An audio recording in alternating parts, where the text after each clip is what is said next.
So next question then. Yes. Number one piece of kit that a coach should have if they want to get better.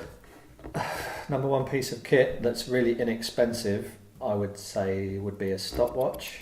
Okay. Because time on task is a proxy for learning, and you need to be in control of time for a whole range of reasons. So to maximise time on task, to limit the war stories, to manage transitions and breaks, so if people are on training courses to learn to do something, it makes sense that they spend the most time learning to do something, not listening to somebody else talk about it, or standing with their mates having a coffee, or meandering from thing to thing.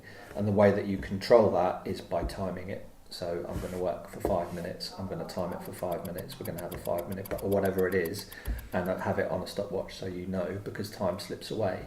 And it's also important about the quality of the learning experience. So again, I have worked with coaches where they will set up some quite nice practices and people are rotating round. So they're practicing different things as part of a scenario or a situation, and the practice design is really good.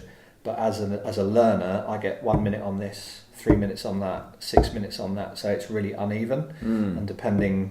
So you inadvertently are creating an emphasis on a different aspect of the scenario and not really realising that you're doing it.